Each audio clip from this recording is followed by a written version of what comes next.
Religion started going by the code, man, it's sleeping on me, man, it's getting old. You can call the game, but they never fold. You can play the game, but my player pose. Derek on me, but that speaker knockers got that Tyler on me, and it's going yonkers. I ain't never worried. Stay on by the button up your shirt, but my third stop you like, whoa. Man, these rappers getting bold, telling stories like they fold. I never fold. Pull up 100, I'm flexing. Yo, go steady trying to text me, and she just met me. I show her the real and she let me. So please don't try to test me, and I'm going lefty. She pull up with Benzie, I'm flexing. She said she wanted some shifty like. It's crazy how the story goes, baby. And I know you've been stressing a lot lately. It's crazy how her soul is screaming to save me. And I know what she wants, she's screaming, lay me down, down, down, down, down, down, down. Baby screaming, lay down.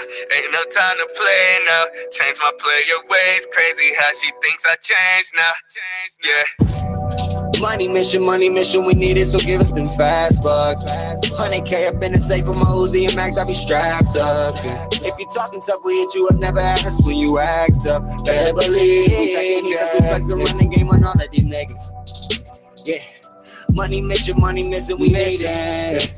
Money mission, we need it. I wanna ball, I want my name on the Hall of Fame wall. This ain't a game, I go out like LeBron, and when I hit the stage, you know I'm a star. Yeah. Me and Keith been on a mission to get our stats up. Yeah, catch a flight tonight, I'm ready, got everything packed up. Yeah, got my shooters with me, don't get close to me and act up.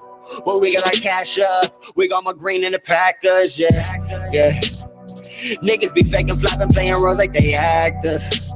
Yeah, claim they knew his drop is gonna be better than their last one. Yeah, let's be honest, I'm like Usain Bolt the way I pass them. Don't be the one getting passed up. Wanna know the way you view me, what's your thoughts on me like Aubrey's last album. I won a Grammy, a BET, standing ovation, the praise for my travel, my journey. I earned it from learning, from bridges burning. I'm the greatest and you see the outcome. Failure I never would fathom. Slaughter the beat like I'm 21 on his birthday, we're wicked and faster. Yeah, more cause waiting for me. I think the people been patient with me. Waving my dreams are the way that they seem in the sheets. And people been patient with me, so bedtime's the correct time to get in that section. Write my blessings down when I'm asleep. Counting down, that's why I'll catch a sheep. Yeah. Flex.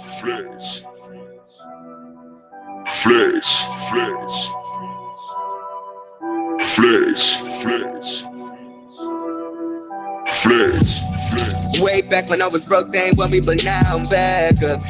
Got some fakes and I started to count you, I'm getting my stacks up. If you ain't on that money mission, only words that I got is back up. Cause I got a couple killers if you're feeling like you need to act up. Please don't try to come and flex again. Don't flex. See, I got more essays than the Mexican. No stress, your girl scream my name like my only friend.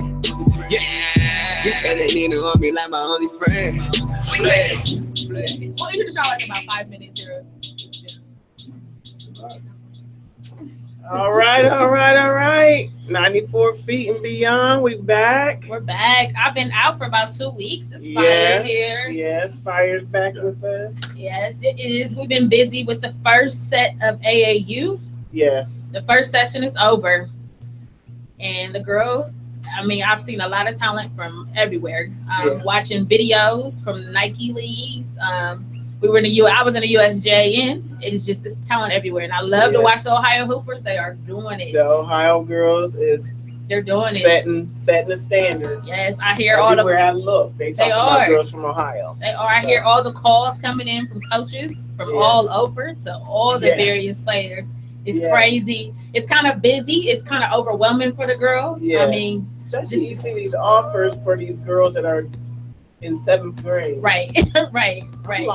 Like big offers. They are big. They're big schools. They're big schools. And that's a lot for young girls to have to try to balance and juggle. Yeah. And just to talk to the coaches, I just know from, watching various people in my own child, you have to keep calling these coaches and keep a balance for the girls.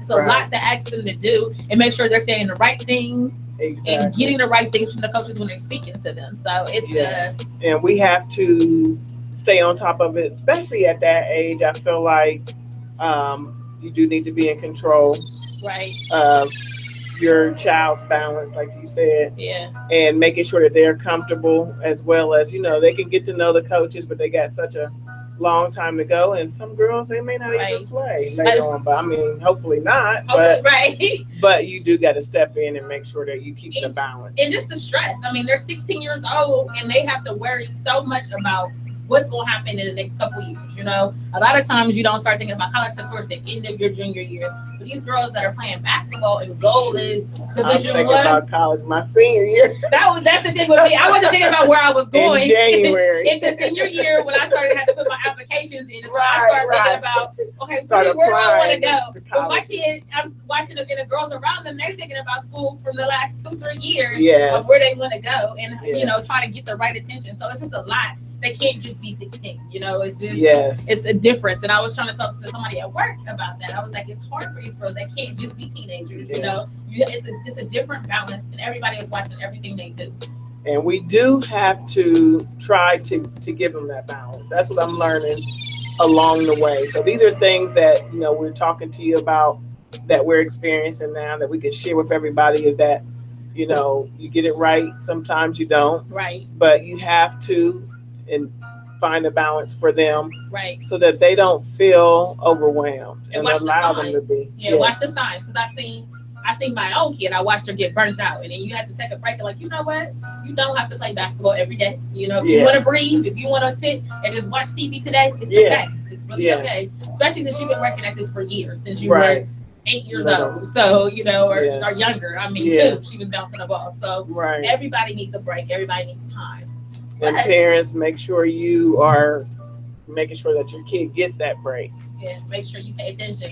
Watch the signs because you can see them get tired. You get, they get overwhelmed, and it's beyond just physical tiredness. Mentally, they can get exhausted from thinking so hard, overthinking it. So me as that Virgo, so I already know what that is, overthinking. So that's my natural state. I'm overthinking what I'm saying now. So I said that right now. I'm thinking about this for the next 2 days. But you know, Libra does the same thing. Because sometimes I'll say something and I'll be like, well, should I say that? Forget it. I said it. Right. That's right. I said it. Right. Because even me talking, it how you will. Like even when we talk to the coaches, when I talk to the coaches, I'm like, well, and they ask you to start talking about, wait a minute, I said that. Okay, so maybe you're just not talking. But anyway, back to us and trying to relax and. You know, the second session is about to start up. That's another big time exposure period for these girls. Right. So we're ready to get on the road ourselves. So we won't be here next week. So we won't be here next week, but Luther, who is missing today, he'll be there to cover. I'm sure he's probably listening somewhere.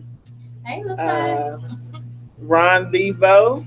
We hear y'all out there. We see y'all. I'm sure y'all start texting us soon on what to say. Right. We're here waiting. So I got the questions. Yes, he already sent his questions in. So we're here now, though. We have some special guests in here. Yes. You may have known them Coach Darren Green. He used to be the coach at Centennial for years. Yes. He's got a new position here, and we're here to discuss with him and some of his other coaches about what's going on there. And we're excited for him in his new position. Congratulations. Congratulations. In the new position, I'm sure he has a lot to bring to the table there because we watched what he did there in Centennial. He brought that program and turned it around. He sure did. I think weren't you coach of the year? I did get coach of the year for my first year in, and that's awesome. Right. That's amazing. You were a force in the North Division in the City League in general. Yes. And y'all made some great strides also in the actual OSHA tournament. So we'll see what you have here now at Whitehall. Appreciate and for those that don't know Centennial or don't know Darren Green, we're going to have him introduce himself and then his coaches as well. Thank you. Well, first thing is I want to appreciate you ladies for inviting me, having us here. I appreciate it. Malik, I've known you for quite some time now. And Serena as well, knowing you with your daughter back in 7th grade, 6th grade or something. Malik kind of hooked us up with you. Just dipped and dabbed into a few things, and that was fun. I mean, I remember when he was sleeping on the couch going to school. Teakwood. They don't know about Teakwood. Right. They don't know about Teakwood in the house. Oh man, but no. I mean, thanks again. Thank you. I appreciate you guys having us. But I do want to introduce the coaches that are here, and also the ones who are not here today. This is Coach Mark Hall. He's my varsity assistant. This is Coach Brittany White. She's our assistant coach, and we have two other coaches as well. Coach Keith Smith. He's our JV coach, and Coach Bobby Witcher. He's our freshman coach. The three fellas, they came with me over from Centennial. I mean, anything like and everything you said with the coach of the year and us making it far into the tournament, whatever. I mean, those trust and believe I'm very proud of those things. But I would be nowhere without my coaches beside me. I mean, these guys keep me level-headed as best I can. If I get too up, if I get too down, they're there to make sure, I'm thinking right. They're thinking about certain things that we need to at certain points of the game throughout the season, issues that we have. They're all hands in. So none of this is ever just me. And whatever success we have from Whitehall, there's going to be a team collective effort. Of course, if the ship goes down, it's all me. So, like it wasn't me, it was them. They forget. But, it's cool. I'll take that. If I'm gonna get all the glory without having to say it, then I'll take the lumps. I'm cool. We'll see that foot start stomping over there. Don't go right, 'cause I know that foot. Once it starts going, they better get ready over there. Get that defense going. Get on your defense. No, they have they learned the foot yet? They didn't get the foot. They got a small taste of the summer. Taste over the summer. What of me. A small taste. Small taste. We're there. I mean, it's a new environment. It's something new to them as far as coaching, the style that we're going to bring, and just as far as being into them and being aware of what these kids need. It's going to be different for them. So we need to ease in there slowly, but at the same time being stern on what we need to be stern on and so forth. But we need to ease in slowly to make sure we keep the interest high. And the biggest thing is we want participation. I want 20 plus kids out there. The boys team over there, they got 50, 60 kids at Open Gym. Coach Drew Williams is doing a great job over there, and his coaching staff. Yeah, they have been doing well. I enjoy his coaching staff, and he was a big part of the reason why we went over there. There's no secret about it. He was my JV coach at high school at Brookhaven.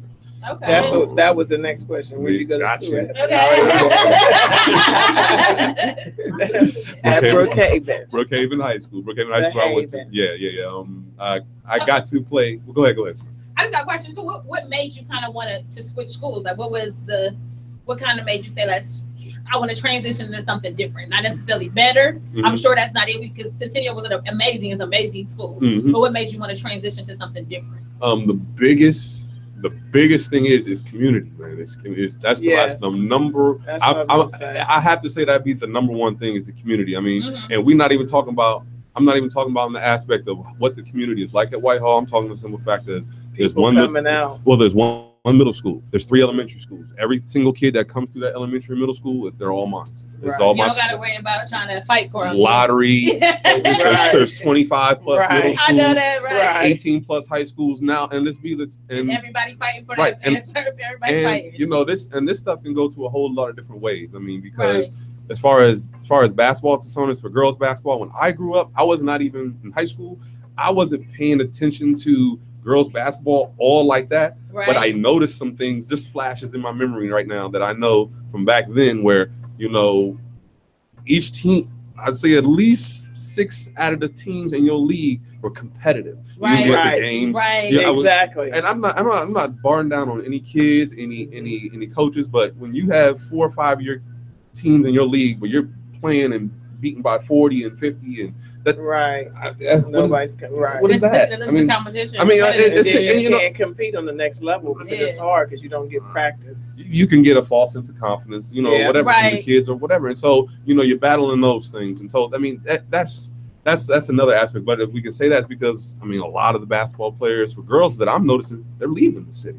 Yeah. Like I said, this can go a whole lot deeper in a lot of different ways, and then there's 4 to 5 schools that compete at that level. I like the fact what Independence did last year as far as being able to they broke through finally. They finally broke through. Coach Johnson over there, they've been They've been over there. I don't want to talk about this. I know. But if we must, because I'm a little biased on the situation. I mean, I'm not gonna lie. As a thought process in my head, Serena, and Luther's not here, right. so he can't chime in. Because this kid went to Independent, but I ain't even mad at I know. it. I picked I'm not even mad. I'm gonna just sit here and pretend like I'm not mad. I'm just playing. Go ahead. I won't talk too much into that. Now you gotta leave. Okay, thank you for your time. Thank you for your time, Darren. We've had enough. Who's your next thing? I'm just playing. Go ahead. but no. Like it said, like just for another school to arise and make some competition out there. I mean, that's no fun. No parent wants to go to see their kid or even their kid on the same team play another team and win by 60. And I mean, that's just not it. And then but when we go to Whitehall, you know, you have that community, as I said. The league is a little balanced for what it is. The league is different by far and means. Right. It is not the same. But it is still a league where you can be competitive in. You know there's going to be good coaching and kids that's all basically kind of community based. So they kind of grow up playing together. So, you know, where they have a sense of basketball. Right. I mean, you're playing teams by 60. I mean, you're playing girls that just started playing. It's not their fault. They just started playing 9th grade, and they're not growing up and playing in here. If they do grow up and playing successful, once again, they're not staying. Yeah. So, and you can touch them earlier. You get a chance to. Yeah. Exactly. Oh, have them. I was allowed to go down to my middle school. 7th, 8th grade. Already went. 7th and 8th grade. Talk to them. All of them. They're at open gym, ready to go, and that's good. That's good. And then Centennial.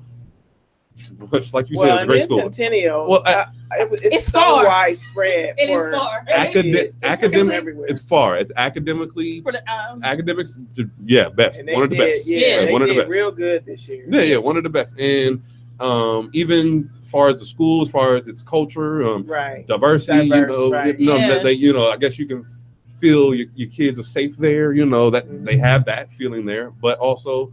You know, once again, it was like you said, it was out there. It's widespread. Like everybody that played on my basketball team was from out east, from whatever. Nobody was from around the area. Right. You know what else I noticed? The one thing, like you're saying, like in the city, it's hard because even like girls basketball, when you go and watch their games, there's not really that much support, not many parents at all out there, and it's not just because they don't want to support their kids. Sometimes it's just out of the way. They can't get there, or they're and I think that when you do grow up in a community and everybody lives around a corner from each other, they can take each other home. Those families and parents, they come out and support their kids because they're right there in the neighborhood. They have nowhere to go. Because I understand that from the city too. Because when you get into the tournaments and then you have to go travel. I remember Samaria's freshman year, we were in final. We got to Final Four. That was one of our hardest games. We traveled to Zanesville. The other school came too from a distance. What we did is we brought buses, and they were beyond surprised when we filled up the stands too. Because even a lady said to me while we were standing there, she's like, "I've never played a city school with this much support." Right. But it was just because we were like, "Let's get some bus." It was our coach. Coach got the buses. It was like, "Let's bring some people out there," which helped the girls get to that next level. Because I think that support. Because I know when you play the teams like a Newark. Their whole city comes out because that's the only anywhere. Zanesville, all of them. China, they coming. We played in the districts. We played in the regional semifinals. And unfortunately, well, I guess it doesn't explain the point, but we played Zanesville, Maysville. Unfortunately, the game was in Zanesville, but everybody was there. Right. And, we got 20, 25. I'll give you about 50. We probably had about 50 fans there. That's cool, but I'm talking over. They had the full stands. 1,500, I don't know, whatever. It was ridiculous. But that's every small town. But as we were saying, Whitehall. That's it. Everybody there. I went to the Whitehall. I went to the Whitehall parade, and I mean, you can see like they had little leagues going through all there. I mean, it was they liked their Whitehall. That's what it reminded me of. Steubenville. Yes. Everybody showed up for Steubenville. Everything. Yes, it's a little small. Football. Yep. Yeah, you're right. But Whitehall is so small, but man, it's highly populated. Yeah. It's highly populated, and they like their school. They support their kids, and they're there. That's different. I'm excited about that. Make sure you go over to that Mom Evans and support Jasmine and give her she ain't no chick over in Whitehall. She ain't no give her a little tip. Waitress, but Yeah, I got you. Since you're gonna be over there, well, she'll be gone. So, as she said before, though, so can you talk to us about where did you go to school at? Where did I go to school? High school. I went to Brookhaven High School. Graduated in 2003. Got to be on the team for the state championship in 2002. Okay. You know, I wasn't no high player. I mean, them kids, them boys. You talking about Andrew Lavender, Brandon Faust, Raheem Moss, Ronald Lewis. These guys, man, they did AAU. They played year-round basketball. I played football. I did tennis. I did a lot of other things. Track. But yet, I didn't even know. You ain't run track? Man, if I knew how much I like track now, Right. I'm so mad I never did it. But I didn't do it. So I was doing tennis. So Where'd you go to college? college, I went to Robert Morris University my first 3 years. And then I went to Virginia State, graduated from there. Okay. Okay. Yes. Did you play sports while you were in college? Robert Morris, I played. Played on the football team. I stopped playing after 2 years, and then just went to finish school, and then I went to Virginia State. I did not do anything at Virginia State. That's when I started working with the basketball team, and that's when I wanted to. That's when I kind of decided. Were you the basketball manager? I was the basketball manager. Okay, so the reason why I'm asking you these questions is because I was going through them and answering them, and I was giving them the answers. And We have a group I chat just wanted to see how many I got right. Yeah, we have a group chat with the producers, and that's talking about what's going on the show. And she was like, "I just know all the answers You already." you 100% So right now? yeah. I said you went to school in Virginia. Yeah. I said you went and played football. What about Hey, the you other was a coaches here? manager. Did y'all play sports in high school or college, or what did you guys do? I played in college. I went to JUCO down in Texas for 2 years, played for Navarro Junior College, and also finished up at Wright State University. It was basketball. Yes. Okay. It's Coach Mark. Okay. Where'd you go? Were you in Columbus for high school, or you were? I'm from Dayton. Okay. Went to Dayton Jefferson. Matter of fact, my coach, Chuck Reinhardt, is here in Columbus. We still have lunch probably at least once or twice a year. Okay. What about you, Coach White? This is my daughter's AAU coach's wife. I went to high school. I went to Worley. Okay. I ran track and I was a cheerleader.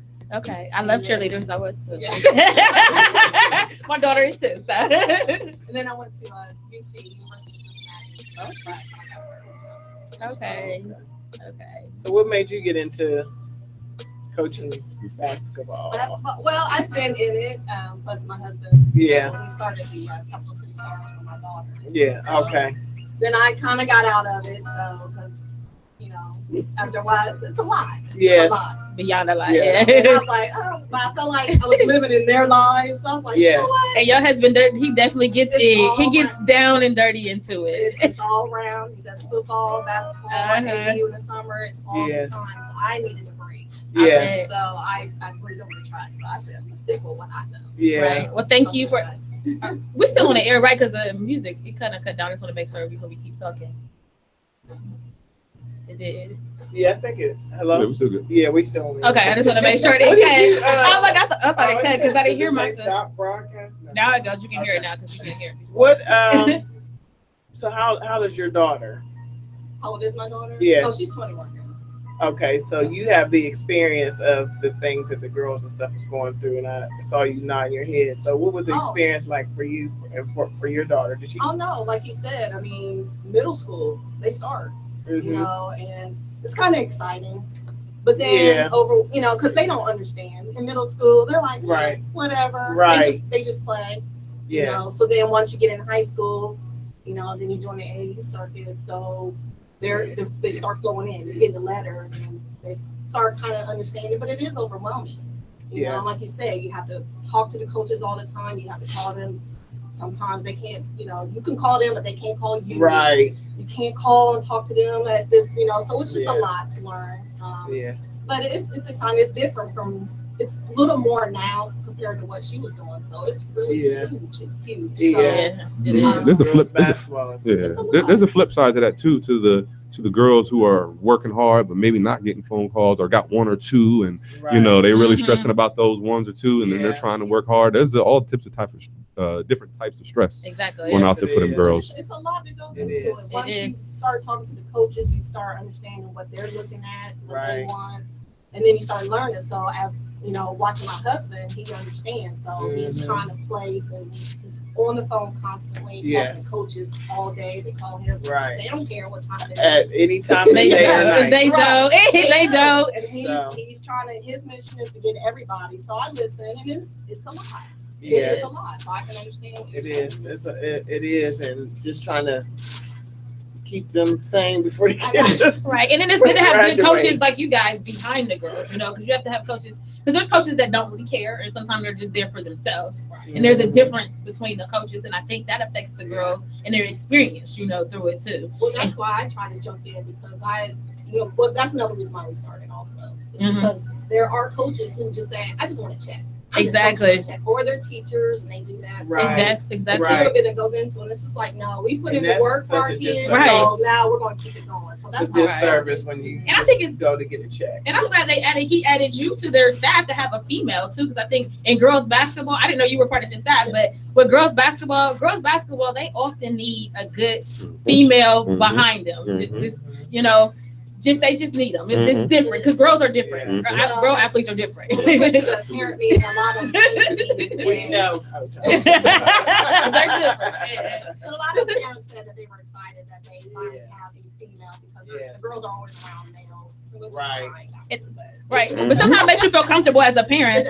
Especially when they come in young as freshmen, you know, when they get to college, you can't control that. But usually there's a female around there. But I know in high school, I think it makes you feel a little bit more comfortable because this is the craziest part of their life. You know, like this is the biggest changes in their life, the most emotions that they go through. So it's different. Now, with you guys, both of y'all being involved in did you coach AAU also?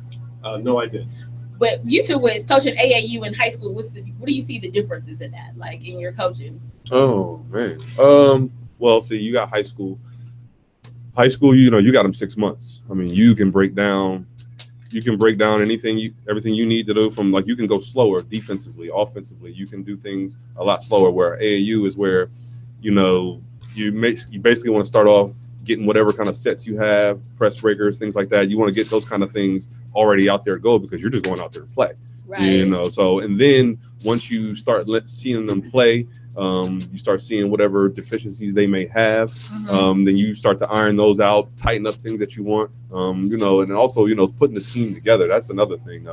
You know, it's not so, if you're just starting out, it's not so much the style of you want to play and make sure you got to get kids first. Right.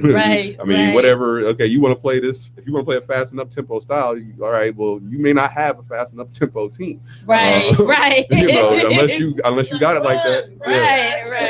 Hey, you gotta adjust what you know. What's on your team and what you got. Yeah. Hey. I'm just, don't feet really start going in there. I like to add on. That's where I think Coach Green does a phenomenal job. Is adjust to the talent of players. Yes. I give you options because I know our girls. They were playing with you on the team and they were just popping up. Right. I remember. Popping up when you brought her to the team and they popped in there and I felt like the adjustment. But that was the first time I watched you. And that foot was the first thing that caught my eye. I was cracking up. I was knee deep. I was like, Malika, is he racing? Like, what is he doing over here? I was knee deep in the AAU too. I was like, Malika, what you got me into over here? I said, don't worry. You just got ADHD. You gotta I was knee deep. I was knee deep in the AAU right there. I remember when you got hired at Centennial. I remember you came down to the house and you talked to Lee. I did. Out on the porch. I remember that. It seemed like yesterday, but it's been a minute now. Dang, it's been like it was after the season was over. It's been a couple of days where I was like, it's been 6 years. It's crazy. Over, and I was thinking of certain girls that I had on my team the first year. It was just like, man, that's they're out of college now. It went fast. Yeah, one of them's coaching. You know, at the junior college they went to. But yeah, I've been going down. Yeah, I remember going down to leave. I remember that, man. I remember because I found out he wasn't the JV. Satch had retired, I think. Yeah, Satch retired. Yeah, Satch retired. And I was like, okay, well, let me go down the street real quick. let me see what's going on. Yeah, so I mean, ever since then, he was there for the first 2 years for me. Did a phenomenal job with me, man. I mean, he's a good teacher.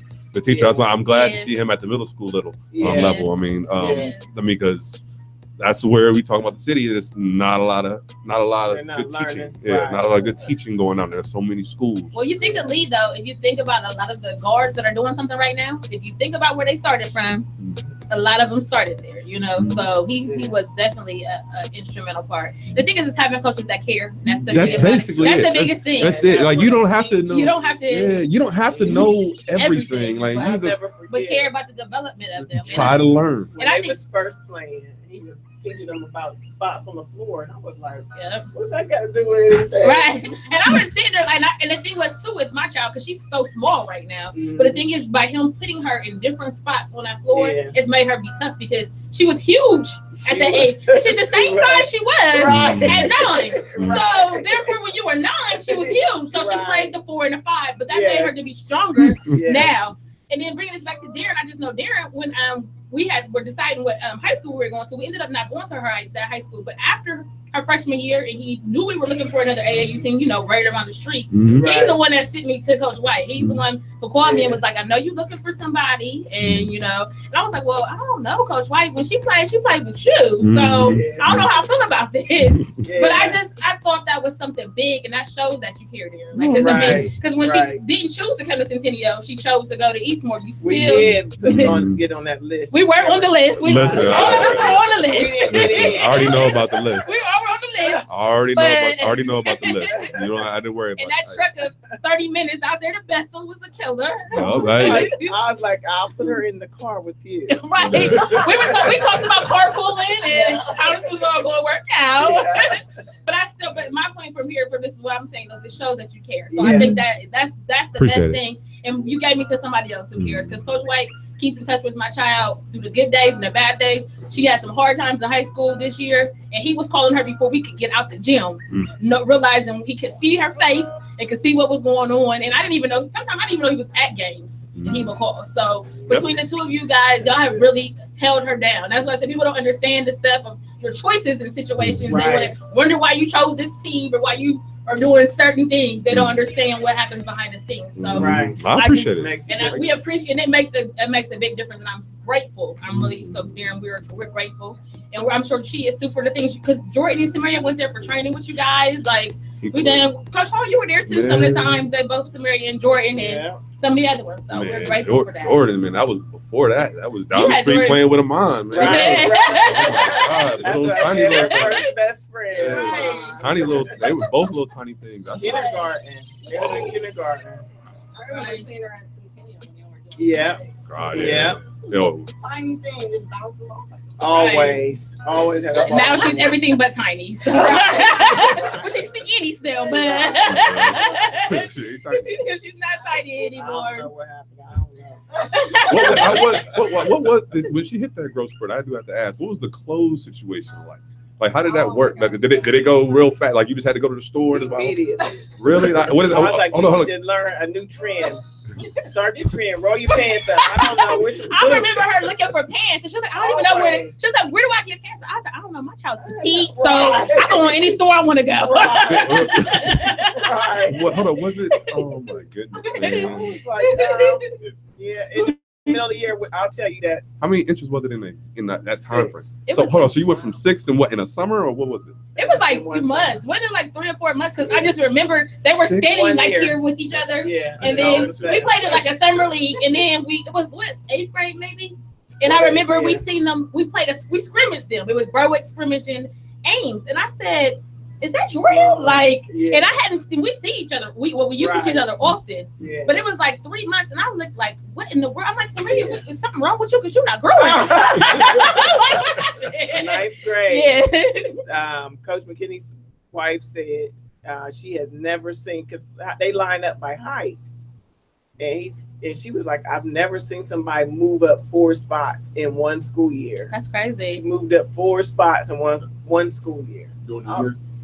Yes, just one. But Malika called it though. When she was younger, she said that she was gonna be tall. That was Lee. Or was it Lee? It was Lee. I was like, she ain't gonna be no 6 foot nothing.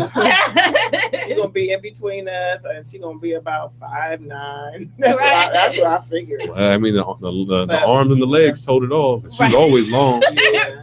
Right. Yeah. I didn't know that it was gonna be like that. I don't think anybody, well, except for I guess Lee apparently. It's going in and out. I guess Lee said, well, no, the bet was one of the girls was gonna be 6 foot. Okay. He didn't know what it was gonna be. But Jazz stopped growing in the 7th grade, so it wasn't gonna be her. All right, so we'll bring it back to Whitehall now. We done got off the topic. Yes. But so what is what's your guys' vision for it? What are we looking for? What are your goals? You know, short-term goals, long-term goals? Because I know you can't just say we're gonna go in and win a state champion the first year. Right. So what are your short-term goals, your long-term goals for them? But the biggest thing is make sure we establish a culture, you know, of what our expectations are, and what it is that we are looking for the girls. And so, like, within that being said, like, this summer was all about really kind of, you know, that we filling them out, they're filling us out. And, you know, it just seeing exactly what it is that we have to work with personality wise and on the court. It isn't just, it isn't just about basketball. You know, we got to see what type of attitudes we're dealing with, what type of tenacity some of these kids have, and there's some things I've got right now that I have not had at Centennial, as far as a spunky attitude, you know, a feistiness about you, you know, and there's several of them like that. You know, and I mean, and that's cool, and that's nice, positive. You can flip it and use it on its court somehow. I mean, they shows your skills. They kind, and I mean, you talking about. I mean, I've seen at least 3 girls already dive on the floor for a loose ball, and like, I mean, and they did it willingly, not even saying it. I'm just like, I got 3 y'all doing that. That's cool. Right. So that's where we're at. And so, you know, as far as the short term is where, you know, I would like to make sure we could be competitive in the league. That's the very first thing. Be competitive in the league. And I think our schedule is set up pretty nicely, to where every team we play, we know we can compete. You know, it ain't no new works or anything like that. Were you able to set up the schedule, or was it already set up when you came in? I know you came in kind of later in the summer. So. Here's another positive about Whitehall. With the league being 6 or 7 teams total, I get to choose 12 non-conference games. I love it. Love it. And I want to add this to Coach Green. He loves coaching and teaching, and I think that's where he see a real opportunity when he talked about the middle schools, being able to have some influence as far as building those kids up.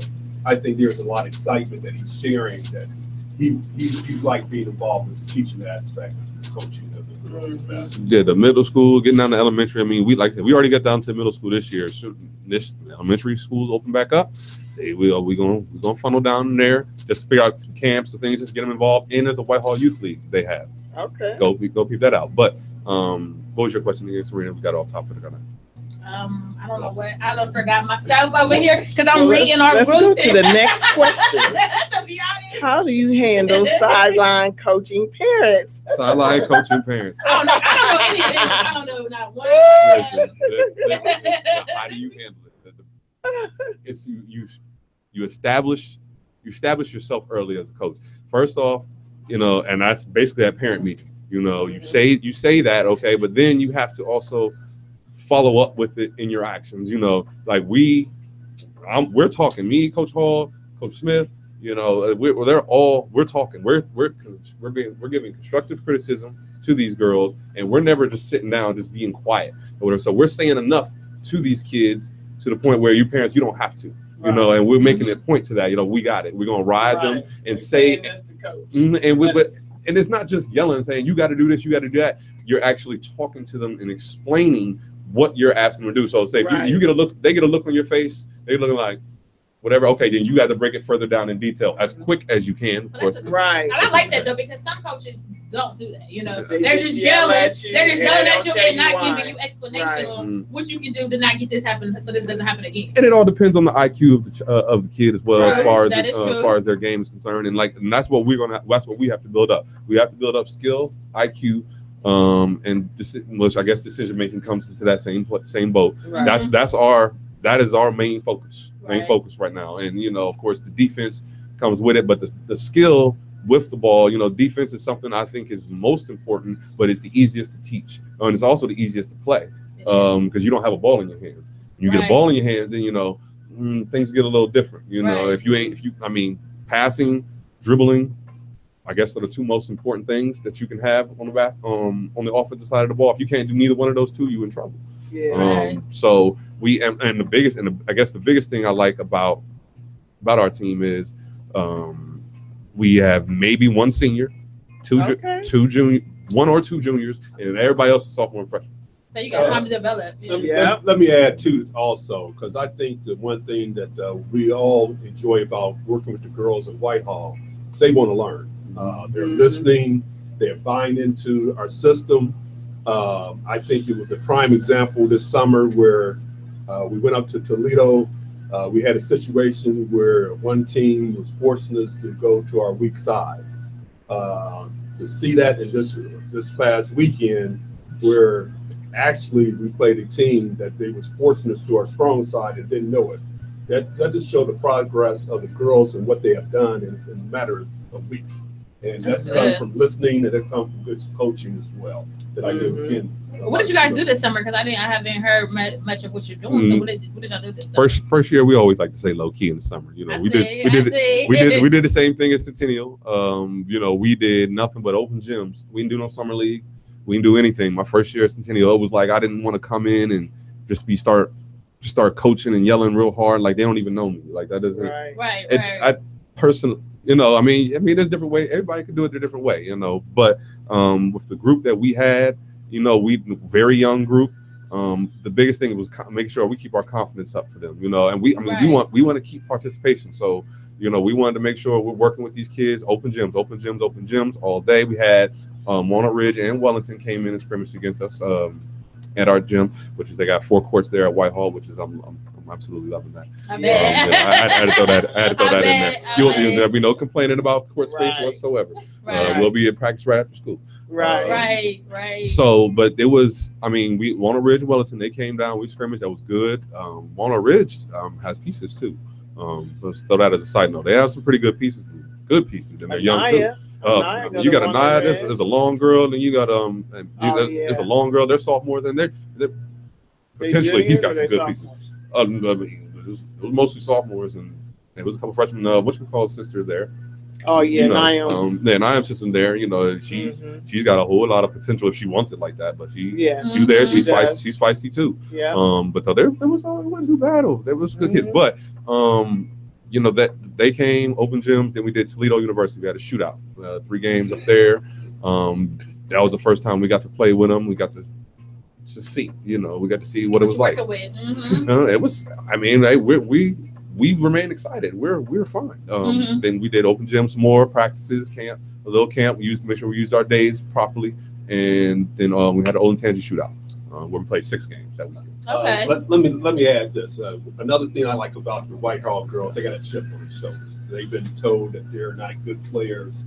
So they're in the gym trying to learn to say, hey, we can be good. Right. We got a culture, whatever that's actually teaching us how to do it. So those things keep you excited and keep you, you know, hungry as a coach when you know you got kids who are willing to listen to you. So I think that's one of the things that we see, and being young on top of it, that's just icing on the cake. Yeah. Oh yeah, because you got them fresh. And they're gonna have habits. They're gonna have habits that we need to break. But that's okay. It's fine. We'll work with that. So what do you think it would take to improve attendance in the girls' games? Well, I know that y'all actually, in general, not necessarily. I'm sure that y'all probably, you know, once y'all start playing and people Well, let me give you a question back. Just how are your Afrocentric games? How are their games? I mean, okay, let's exclude the 100-point games. How are those games outside of that? No, not a whole lot until we start going to like playoffs and stuff. Like the city, it doesn't get like that. Like the city game, it doesn't get like that at all during the season. Well, no, and that's what I was saying. As far as, you know, with Afrocentric being, not everybody lives in the same area. Right. Live everywhere, and the girls that we have on the team, all their parents show up. Yeah. They show up and they come, their families come. But it's getting the rest of the school. And like right now, we have a whole new staff, new principals and everything. Really? And they're trying to change the culture.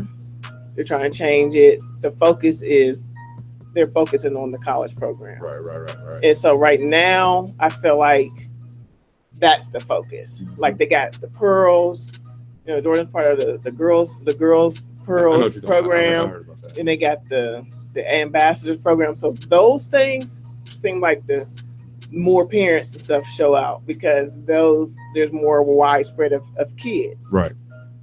I don't. For as far as, I think the only thing that's going to help the attendance for any kind of sports program, like I said, it's your community, and I don't think Columbus will, unless they, which probably won't happen, or people won't like it to happen, unless they go back to community schools. I can highly doubt that is going to happen for Columbus. I don't think. Unless you're getting buses for every game, like That's what we said. It's the only way you can do it. Nobody in the community. Like at Centennial, like I said, I had one girl that lived in the community to come to the game. At Centennial, you had a few people sprinkle in because they went to Centennial here and there, but it changes like the rivalry because I was in Columbus City School, but like when I was in school, Eastmoor Independence was a real rivalry, And so when you go to those football games, those basketball games, they were always jam packed. But now Eastmoor is not a school; it's not a community school anymore. Everybody's busted in the same way too. So therefore, Eastmoor is nobody's home school either. So it's just like it's nobody's home school. So therefore, it makes it harder to get the same amount of people to come into, and I do agree with that. I really take a look at when you look at the Centennial situations, how far some of the players is coming from because of the quality of the education. It's not just at Centennial, but it's all the high schools when your kids is coming from crosstown or whatever the case may be. Right. Again, that's where we're excited about Whitehall because it's a community field. Right. It's easy to schedule practices. Man, them kids walk home. Right. That's what I was saying. They live in the same neighborhood. Like, what's taking so long? They come together, they leave together. They give you that old flavor of being a community field. So once you establish a winning program, I think everybody's gonna show up. Yeah, I think they're gonna show up. Well, I think they'll show up anyway, just to see. Support. They're in the community. They're gonna support their kids. So. They got. You got so many people around there. I'm telling you, there's like at least 6 employees that I've met right now that's been around the school for like 30 plus years. I've been around here forever. This is this guy who's a state wrestler. He's my what was this? He's gonna be mad. Hopefully, you don't see this. The YouTube video like the YouTube video starts flying around, so be careful what you say. Coach G. Yeah, Coach G. Coach G. Yeah. He was. He's been there for 40, 50 plus years. He's proud. Yeah. He's our equipment manager. Okay. Uniforms on the day of, he rolls them out. He said, he tells me how I need to put them back. There's certain aspects I don't got to do that no more. Okay. It's like I'm like, well, I gotta what? Right. Like okay, so yeah, and he's all over. He's made some suggestions to me of things I should do. So he's like my whisperer right now. Right. So when us talking about the schools, the different schools and how like we have. In like the city, we don't have like community schools like that, but then we have a lot of people going in and out of schools. How do you feel about the transfers? What are your opinions on the kids transferring schools? Let's see the transfers. Well, let's see I guess OSHA. They're trying to they made the rules. They've made certain steps to first you couldn't transfer, you couldn't play out a whole year. I think it was probably something before that, but now it's like half the season, and then people are starting to find ways. Then loopholes you can do, you was allowed to go to a charter school and come always back. A loophole. Right. It's always a loophole. Right. So you're an academic emergency school now. So now you can talk them into letting them play. Mm-hmm. So and what problem I have with it? I didn't ask you a problem. How do you feel? Like, is it okay? Do you think it waters down some of the leagues, or how do you feel? Well, Columbus, there still ain't enough kids. You can transfer whoever, whatever. There's still not enough kids to make the league even. You know, right. I mean, to be perfectly honest, this kid's on Average Century JV or freshman team that could play varsity on any other team. East, right. You know, Linden. Right. Linden had a good team last year. They had 5 kids up. Right. They had a real good team. I remember the preview. It looked really good. They had 5 or 6 kids. Some of those girls going to Columbus State. Remember the coach the guy was here talking about that. Mm-hmm. They were small, but they were feisty kids. They was great. You know, and they handled the ball too. They weren't just they had some shooters too. I remember, but yeah, but I mean, Linden has its other issues as well, so I'm not, right. So, but still, that's an example. There's still not a lot of girls, not a lot of kids enough playing, and so when you got, I guess when you say if you got 2 or 3 girls on your squad that can play and they're very good, right. And they're like, we only gonna get so far. They start thinking ahead, or it all depends. Like, do you feel like you're gonna be better coached, or is it all about winning? I mean, it depends on. My thing is, if your coach is trying to help you to do the best that he can, right. and you're at least remaining competitive, and you're getting to, if you want to go to school for it, and he's doing his job on that part, you at least give him a chance. That's that also answers your attendance. I mean, because the kids want to leave to go to another program that's winning. That's it. You want to win, so that hurts that other school. So yeah, it does. Well, also when you look at far as the technology today. If there's a college or university out there and you have talent, you're going to be found. Regardless of what school that you go to. With the AAU, with exposure. Yeah, you're doing those things. Coaches, they gonna find you. I mean, so it's a big difference than what it used to be. You had to be on the state winning team or regional final team. Mm-hmm. You don't have to do that today. No, you don't. Right. As long as you're doing something else, or at least coach is a good coach. If the coach is coaching, college coaches in your gym. Well, the coach is coaching and teaching, and when those opportunities come up, he's susceptible to actually get in front of those coaches. I think you got films on kids today that you're putting on Huddle and all this. Right. The thing that I hate about kids not going to the city schools is because I think there are good coaches in the city schools that may be lacking talent that is not seen. Mm-hmm. Right. And then they go to some of those other areas outside the city thinking there's a real opportunity, and they finding out there's other issues there. Yes. So there's downfalls at every. I think at every. Yeah, there's always. I'll just say some things like, going outside of the school and they want to jump on a team that has everybody on the team is great, players, and then are you going to play? Right. That's the thing. Are you going to be seen? Like, the thing is, if you can't, so you may be on the best team in that area, but are you going to play? Right. And the thing is, you gonna wait till your junior year. Yeah, and that's what I've been seeing a lot. Girls transferring. I mean, if there's a spot for you and they saying, okay, come on, we can use you, but when you have a lot of the teams in the whole, like the first 10 girls is great. Mm-hmm. But that's just like you gonna play. That's the same thing like when they're looking at the colleges, like, okay, if they got a whole bunch of guards that they're recruiting now too, and they take you to, like, are you gonna get to play, or what do they have there? Do they have those are the questions? My daughter is my daughter is a junior now, so do they have, what are the girls? Do they have a bunch of freshmen now on their guards too? Mm-hmm. So are you gonna get a time? Are you not gonna get your time until your junior year? Are you willing to just go to the school to say you got that scholarship to sit there? Let me tell you something, and I'm not gonna say, someone that I know committed early, and the school told them that the team that they have now is getting better, and the girls that's coming in before that person is better than what they thought. So they was telling them to open it. Like, you see a lot of these girls reopening they told them basically to open up their scholarship back. Wow. So they're telling them to reopen their recruitment. Mm-hmm. And it's girls going into their senior year, and this is the end of the, this is the last time that they get to play AAU or whatever. And so it's not, it's more than a notion. It's more than just I got an offer, and I'm gonna go here, and I'm gonna tell them, and that's why. A lot of schools sometimes they be trying to make you commit early or whatever. But then they can change their mind. But then they change their mind. And what I was told that most schools, they don't do that. They won't do that because of just the relationship. Yeah, but it happened. I believe it. And the girl, she stopped having her recruitment. Turn people away because she was like, "This is where I want to go."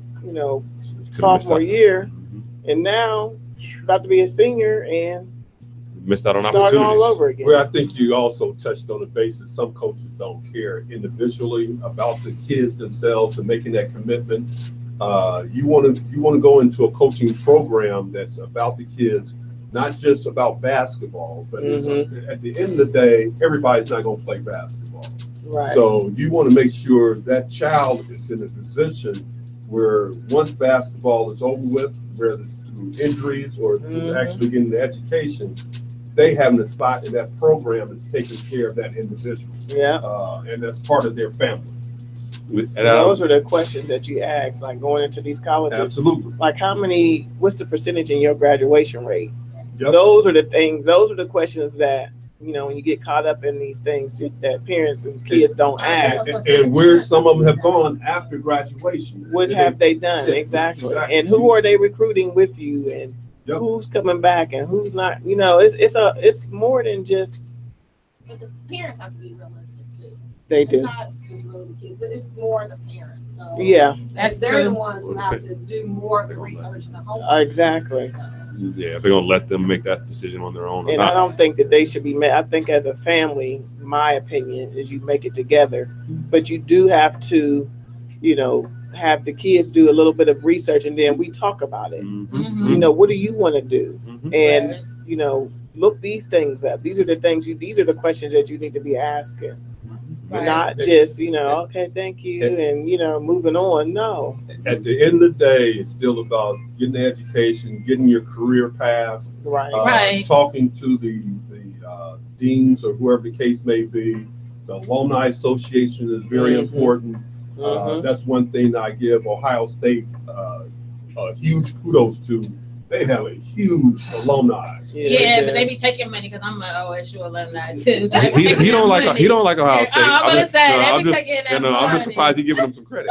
He got Ohio State shirt on. I was gonna say that's a shootout. That's a shootout.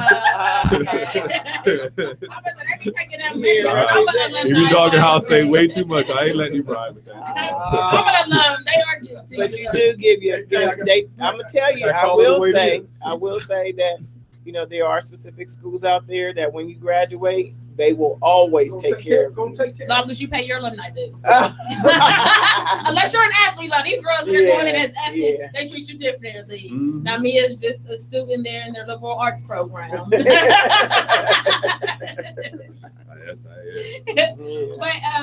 anyways, overall though, what are you guys just looking forward to? What's the biggest thing y'all looking forward to this year going in as Whitehall? This year? This year. Biggest thing I'm looking forward to.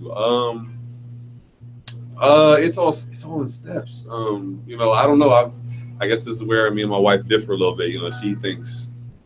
And congratulations to your wife. I heard she's the cheerleading coach. Oh yes. So in the family. Family affair. The Greens is taking over Whitehall. Greens coming in. She is very I love excited. her too. She was very excited for it. She did all-star cheerleading. Cheerleading was her super thing. That's what she did. Right. She took it real serious. She was always. I know. Yeah, she was always telling me things about cheerleaders whenever she sees them anywhere. She whatever. Be mad too if they ain't cheering loud. Yeah. So that's good too. So she's so excited, and it just happened like at that. Something happened. The cheerleading coach had resigned, and I happened to be there when I found out, and I mentioned it to him, and the AD he ran with it. Bill Hewitt, shout out to Bill, my AD. He's a wonderful guy so far, man. Working hard, just like my past AD, Eric Music. He's been doing a good job with me. Communicates with me, giving me everything I need all the way up to this point. It's right now we're working well together, and like I said, that's good for the family though. For your time to be spent together too. You yep.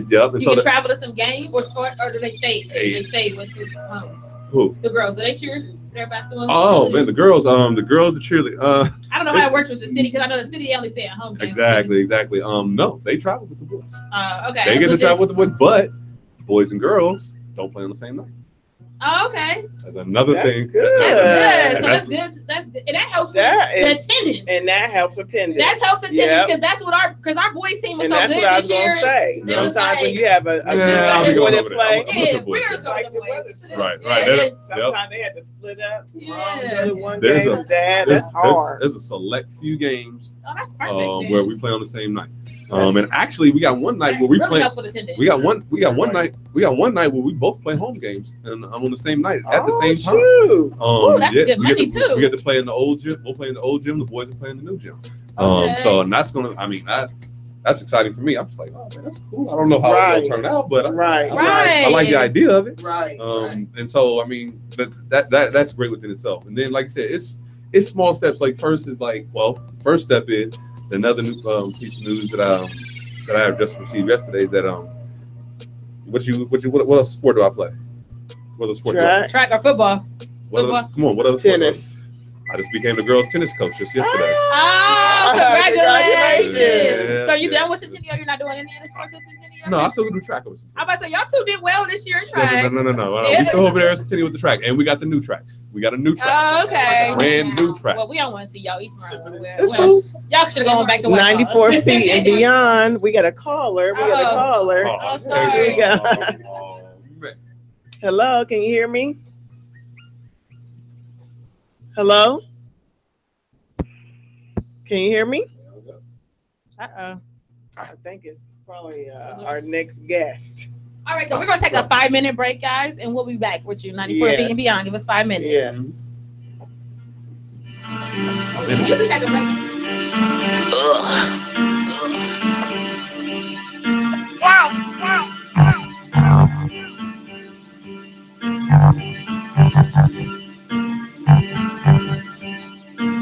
Baby, y'all in my What's the flavor? Cup watching you a peeping time. Nosy neighbor. What's the flavor? Cup watching you a peeping time. Nosy neighbor. Baby, y'all in my Kool-Aid. And then help me stir it. Baby, y'all in my Kool-Aid. And then help me stir it. Baby, y'all in my Kool-Aid. And then help me stir it. Baby, y'all in my Kool-Aid. Yeah, they be all in my soul. Why you always in the mix with it? And you ain't help me mix, did you? My table is full. Can't eat with you fools. Now you can't even sit with us. Let alone have a sit with us. Now you can't even hit this one. Simple and plain. Can tell by your frame that you don't get the big picture. That boy that he a soft drink.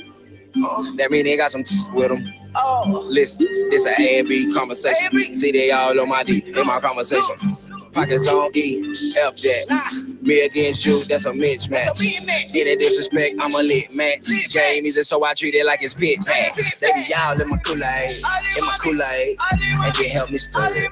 Baby, y'all in my Kool-Aid, and then help me stir it. Baby, y'all in my Kool-Aid, and then help me stir it. Baby, y'all in my Kool-Aid, yeah, they be all in my soul. You must got me mixed up. Wait, it must be a mix up. She said I'm a stiff drink. And well, you a mix one.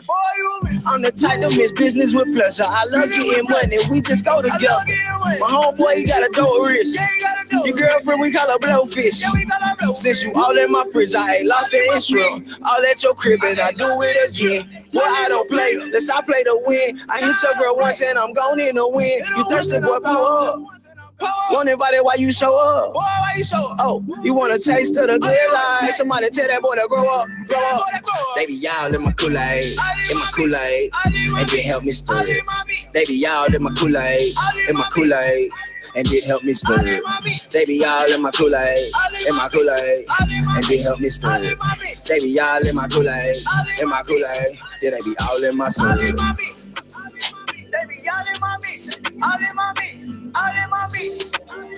They be all in my bitch, all in my bitch, all in my bitch. They be all in my kitchen. I'm in my business. They say that they hungry, but won't do the dishes. Don't pay them no mind, don't pay them no dishes. Good, pay me to pay them for business. They be all in my bitch. DFBBs. Yeah, all work, no playboy. Now that I'm booming, yeah. All I know is money, money, money, money, money, money. All I know is money, money, money, money, money, money. All I know is money, money, money, money, money, money. All I know is money, money, money, money, money, money. All I know is money. So ATM, so ATM, addicted to the money. I'm so ATM, so ATM, I'm so ATM, and I be feeling for it. Yeah, I can't help myself. So ATM, so ATM, addicted to the money.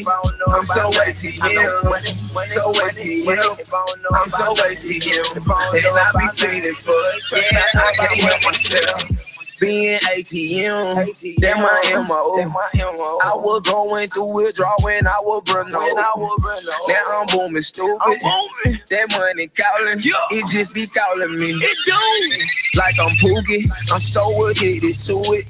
I can't live without it. Like Master P with my cheese, cause they know I'm about it. And I be salad dressing, lettuce falling on my pockets. Paper cuts all on my thighs, all I make is deposits. So ATM, so ATM, addicted to the money. I'm so ATM, so ATM. I'm so ATM, and I be feeling for it. Yeah, I can't help myself. So ATM. So ATM, addicted to the money. I'm so ATM, so ATM. I'm so ATM, and I be feeling for it. Yeah, I can't help myself. All I know is it paper. If I don't know nothing else, I've been down before, but now top shelf and this cash on the no credit check. Look, all I know is these haters. Better wake up. I know some broke comments that'll ride on you for the low. Like the mega bus, I need my paper straight on the paper plate, cause it's half full of my paper cup and my elevator keep going up. I'm prepper, don't interrupt. My girl say she need a bag. That's a pocketbook, a couple bands in my pants. I told her, look, girl, that's a pocketbook. Money, money, money, money. If I don't know about nothing, I know money, money, money, money. If I don't know about nothing, I know money, money, money, money. If I don't know about nothing, they looking stupid. If I don't know about nothing, man, trust me, I know about money. I know money. So ATM. So ATM, addicted to the money. I'm so ATM, so ATM. I'm so ATM, and I be feeling for it. Yeah, I can't help myself. So ATM, so ATM, addicted to the money. I'm so ATM, so ATM, I'm so ATM, and I be feeling for it. Yeah, I can't help myself. I'm feeding for that money crazy. I'm feeding for that money daily. So I go get it, nigga. Woo. Hey, hey, hey.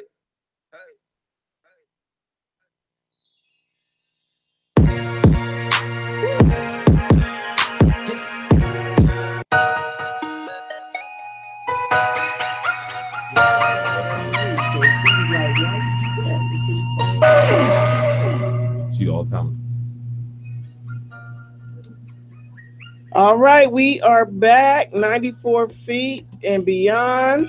We are here, and we had our caller. Okay, so here our caller is 94 feet and beyond. Who we have on the line? Greg Jones of the sorority camp. Hi, Greg. Good evening. How are you? Welcome to the show. I'm great. How are you? I'm good. Good. Sorry we missed your call. We was trying to set back up to get you in, so it's good. I'm glad you called back, and we glad to have you. No issues. Hope everyone's having a pleasant and blessed day.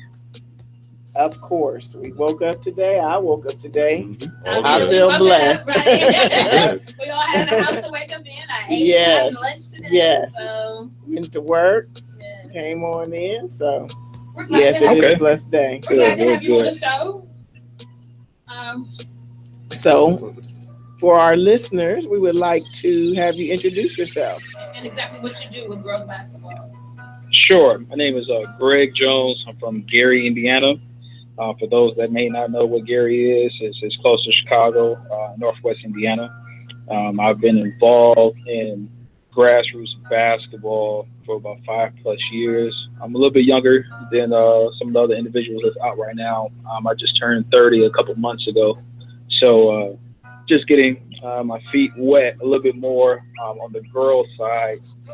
I've done a few things internationally as well, boys and girls. And, with the sorority camp, that was an event that I wanted to bring to the Midwest area just to go ahead and give more exposure to girls basketball. What made you come to girls basketball? Like, what drove you to the girls basketball? I love to see people that come to girls basketball. I couldn't hear you. Can you repeat yourself? What made you come to girls basketball? I love to hear people come to the girls basketball forefront because we had a lot of talent. But what drove you to it to start? Right. Well, I'm still involved in boys basketball, but just like anything that you do in life, if something is close to you, or if you have family, friends, or anything like that, you're going to tend to pay a little bit more attention to it. Mm-hmm. And I have a niece that is pretty good, and she's incoming freshman 2021 class. And I also started doing player development at my high school a few years ago. So it's about being around girls basketball a little bit more, paying a little bit more attention, and seeing some of the things that possibly I can help in just made me want to be more involved. That's good, because they can take all the help that they can get. They need more attention to be brought to them. Yeah, just to get them on, on the platform where it's more competitive for girls and they want to continue to play, because sometimes they look at what's in it on the long run, mm-hmm. and they feel like it's not worth it. So if we can kind of lift it up and show the girls, to keep working hard, it'll pay off, and you have people that's backing them, that's always a good thing. So we appreciate that. Did you play basketball in high school or in college or anything like that? Yes, I did. I played in Hammond, Indiana at Bishop Knoll. Had a pretty good high school career. College career got cut kind of short from injuries. So after that, just by developing the relationships from college coaches that were recruiting me and individuals that I met within basketball, it just was an easy, smooth transition to be on the other side of basketball, just, helping behind the scenes and just being more of, of a ambassador of sorts within the game. Okay. And where did you go to college? Yes, graduate of Purdue University. I heard about someone mentioned Ohio State, so yeah, boiler up.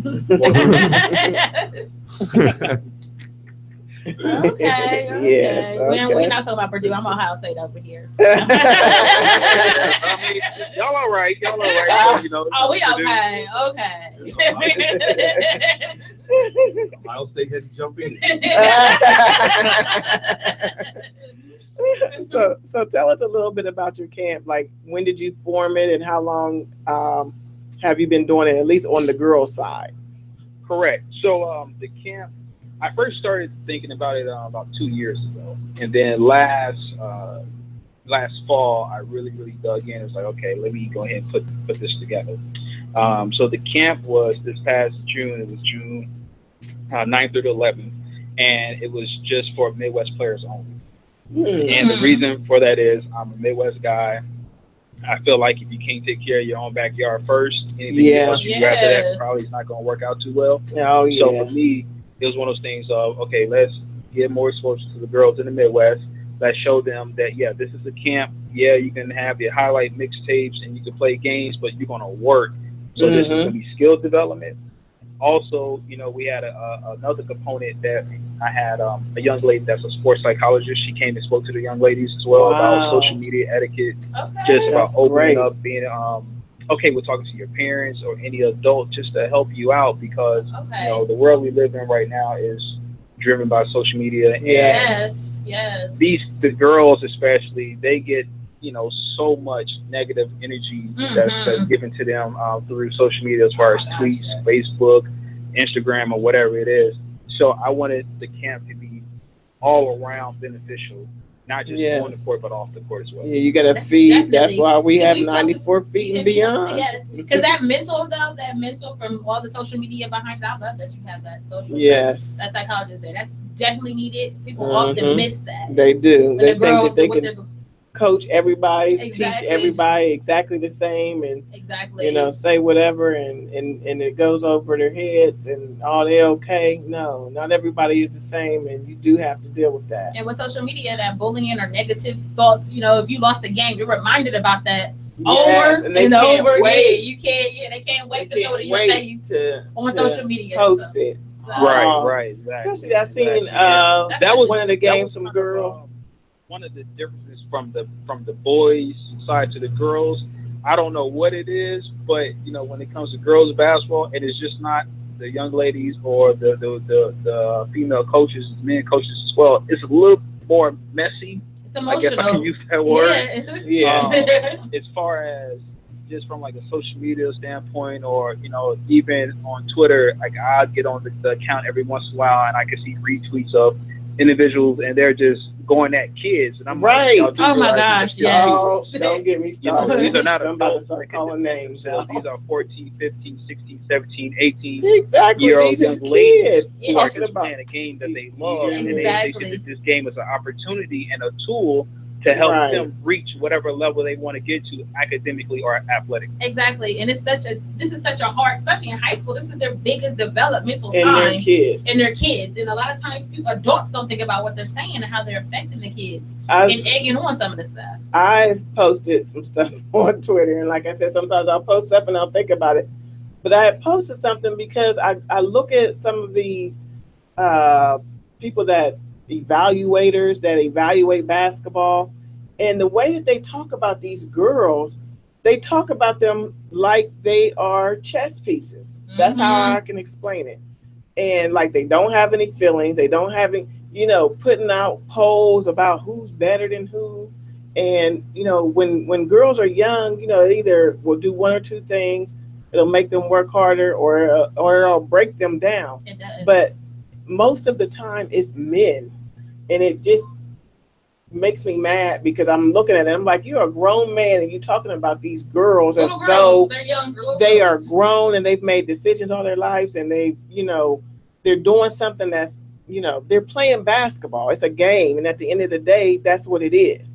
And so when you sit and you try to pin girls up against each other, oh, this girl's better than her, or she can't do this. Everybody's not the same.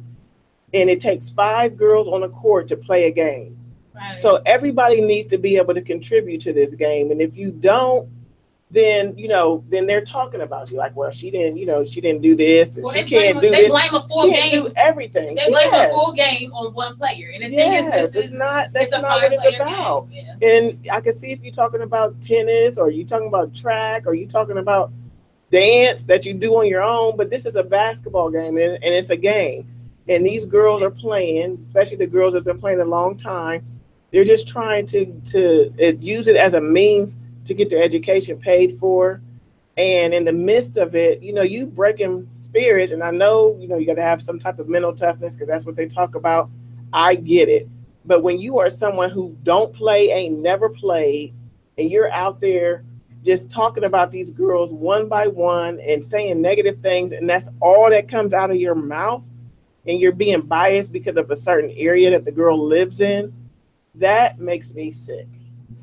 I think when everything you do say, if you're being critical, you always have to follow up with a positive. If you are being critical, follow it up with a positive. Yeah. Something they did do right, just to reassure them that, that you are paying attention to the good working, things they are saying. Right. It's a slippery slope if people are getting too emotional about it. It's like I'm blocking them.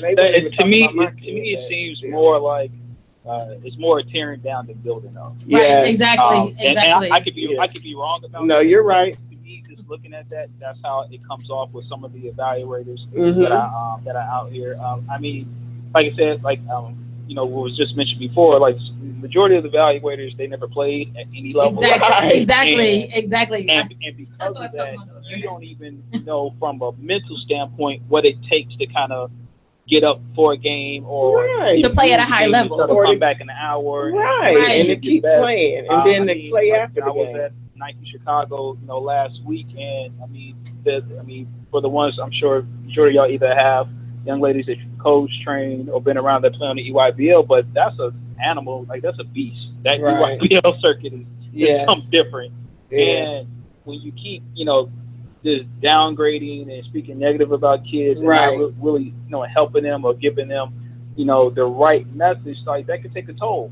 It can, and it does. I think some of the and I think that overall adults just have to do a better job. I think some of the evaluators try to take, I call it a Simon Cowell kind of approach, where they try to say little things, negative things, or have like punchlines behind it to make you pay attention to them more. That's why I kind of just stopped paying attention to Twitter, because that drives me out of my mind, the way they talk about the girls. But to bring it back to you, did you ever coach girls or boys at any point? Were you a coach? I couldn't hear you. Can you repeat that? Were you a coach at any point? Did you coach girls or boys at all? No, no. That was one thing for me. I really tried to stay away from was coaching. Mm-hmm. My thing was I wanted to be more on the skill development part of that, because especially with girls, in girls basketball, just my opinion, I think girls are, when it comes to just the skill and just having the precision and discipline, they're better than boys. Mm-hmm. Boys rely a little bit more on athleticism, so they don't pay close attention to things in the beginning stages or the fundamental part of just developing their game. And because of that, for me, I was drawn more to the skill development training versus coaching. Right. Yeah. Right. Okay. Well, everybody can't be a coach. That is true. Everybody can't be a player. So, well, I just find your strengths. I do find that the coaches that can actually teach the skill sets are more successful and they're consistent throughout their coaching career versus the ones that's going on just on athletic ability. Right. And that's where, again, I go back to Coach Green. I think it's a plus that he's working on skill sets versus, just relying on, I'm going to get the best player and go out here and get the best players each and every year. A lot of people put a lot of worth into those coaches, and it takes good coaching to get those type of talent every year in and year out. But also, I think there's a lot of credit needed to be for those guys who, hey, this team is doing better than what we expected, and those coaches get a lot of kudos on the job that they're doing. Because at the end of the day, it's about mentoring the kids. It's about having them being better off tomorrow than what they are today. So, right. Anytime there's a positive influence around a lot of these young kids, I think is what is needed out there for like the Lindens, like the East. They're looking for mentorship more so than sometimes the coaching itself. Mm-hmm. So, where are some of the players from that was at the camp this year? Okay, at the camp we see in the 2019 class, we had Peyton Geis, who's from Ohio. Mm-hmm. I believe she's at Westerville South. Yes. Mm-hmm. Westerville South. She came. We had two other young ladies from Ohio. Anna Landing, I believe she's class 2021. I believe she's going to be at Beaver Creek High School. Okay. And then Leah Foltz, I believe Lakota West. Okay. That's what she would be.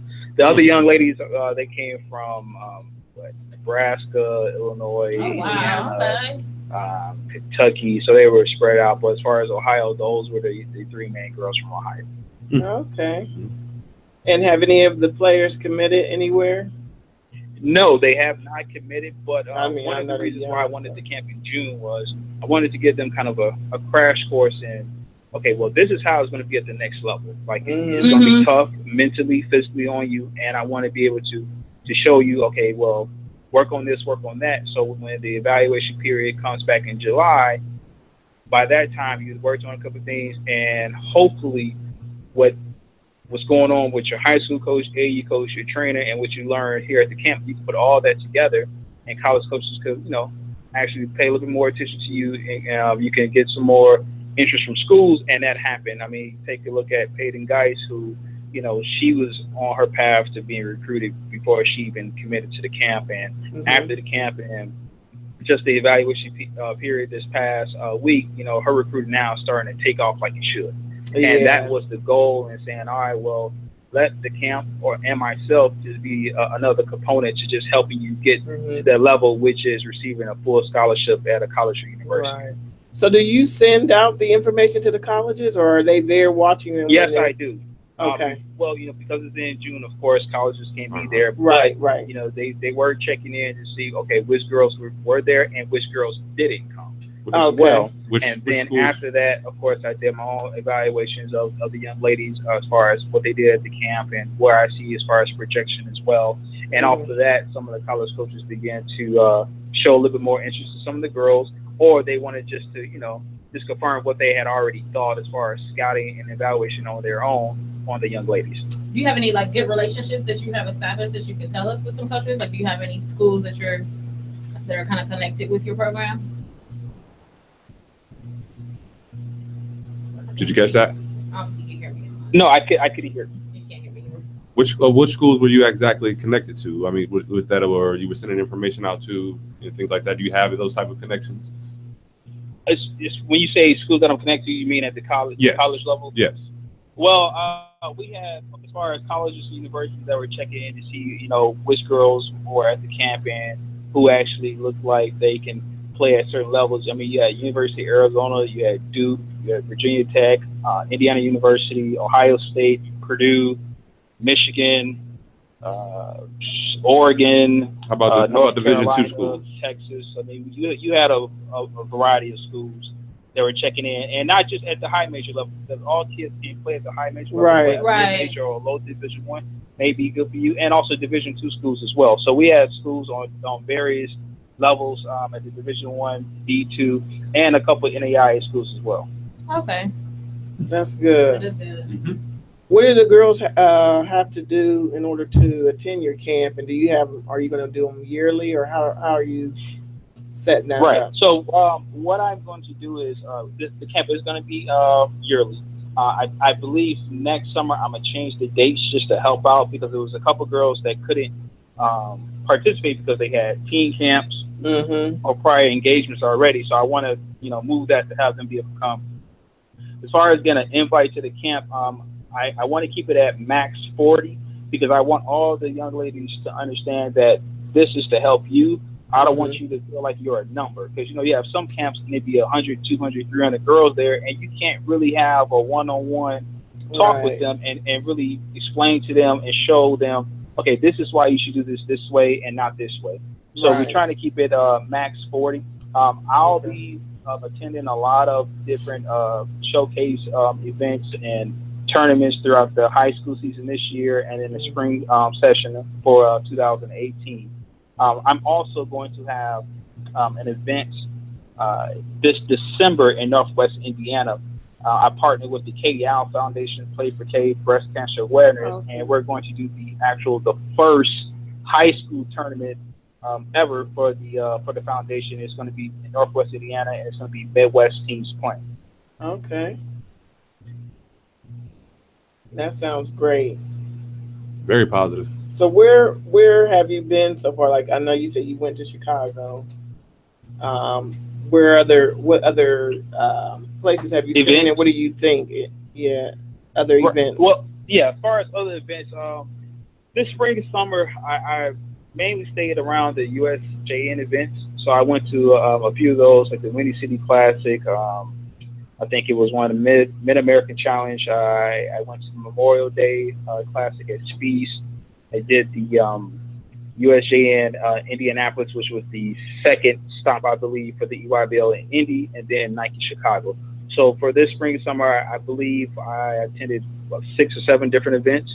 Of course, you see some of the same girls, but, you know, at different events, you see some new girls as well. So that helped me out as an evaluator, you know, for the camp for next year, saying, okay, just because, you know, you don't have the big name or you're not a 4 or 5 star recruit, that does not mean you cannot play at that level. So that's another component of the camp as well. Is you might not be being recruited by UConn or the Notre Dames or Ohio States, but that does not mean that a smaller school or a mid-major would not have interest in offering you a scholarship. Right. It's just all about who's seeing you and what platform that you're playing on. That's good. I've seen some of your videos. I did look at those, and it looked like the setup was really nice. So.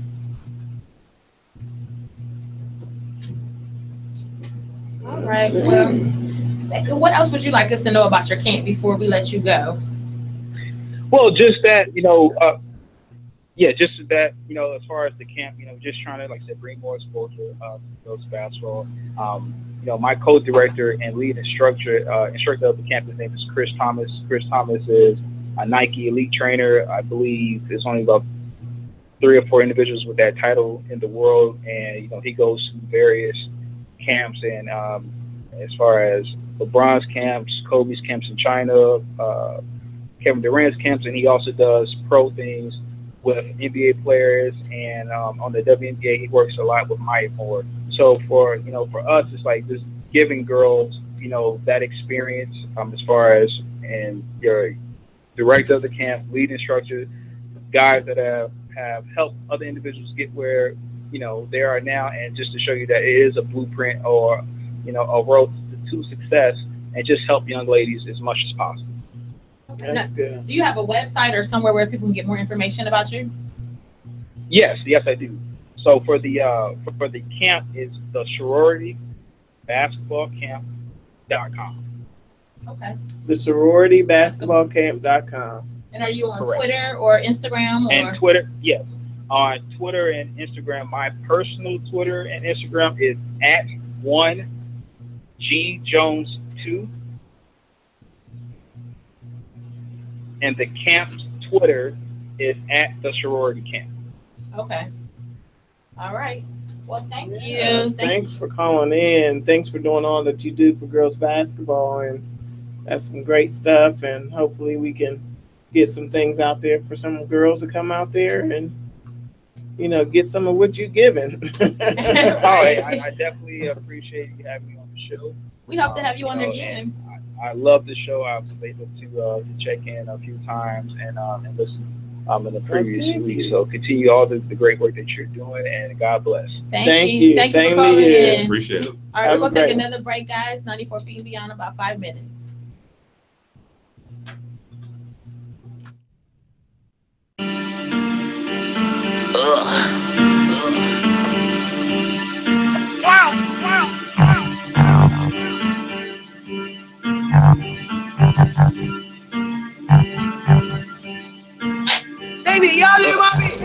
What's the flavor? What's the flavor?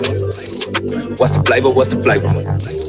Cup watching you a peeping time. No.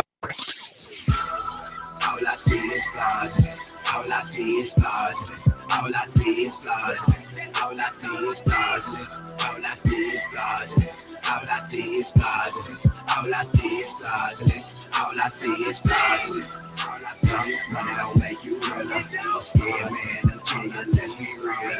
All I see is fraudulence. All I see is saying I'm the realest. Just saying I'm a realist. And all I see is fraudulence. All I see is money don't make you real. I'm scared, man.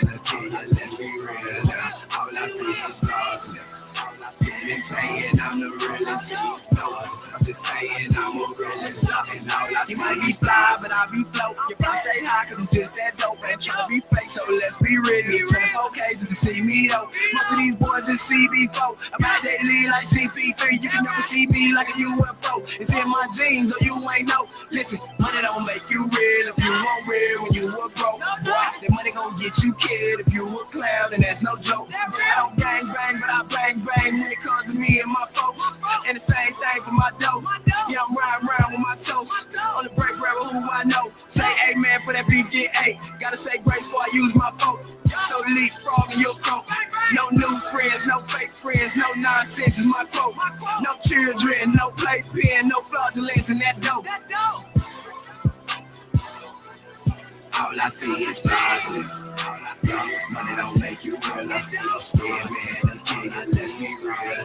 All I see is fraudulence. All I see is saying I'm the realest. Just saying saying I'm a realist, and all I see is flawless. All I see is money don't make you realize what's scamming. Let's be real now. All I see is flawless. They saying I'm the realest. No, I'm just saying I'm a realist. I love you, I love you, I love you, I love you, I love my Mark, I love you, I love you, I love you. Sorry, Mark, sorry, Mark, like Daddy go, go on, Daddy, yeah. I wanna be Tony Montana, my vision is clear, I was born with the stamina. I've never been first to receive what I want, and I've never been jealous on Jesus. I put in the work and these niggas forgot who they call when they stuck in the corner. Lo and behold, them niggas don't know I go harder than Adrian Bronner. I was up late with my kids, deep inside I'm just half of a father. Till I'm able to care for them all, might run up on you for your grams and your dollars. I ain't gonna play with them nitty, they see a dog with no collar.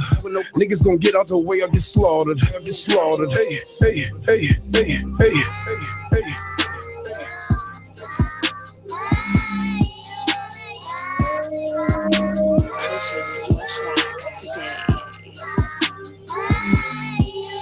Sure, God gave me a gift and I'm moving,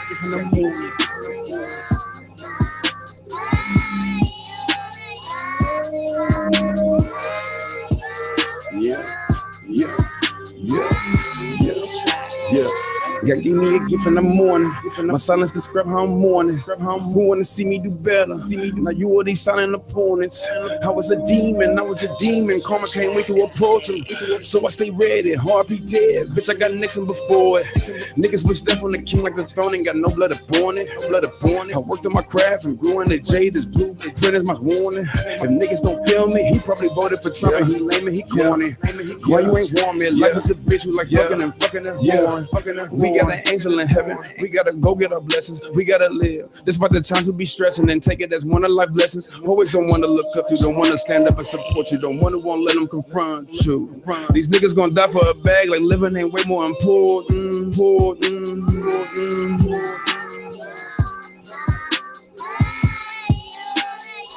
I love you, I love you, I love you, I love you, I love you, my Mark. I love you, I love you, I love you, I love you. Sorry, Mark.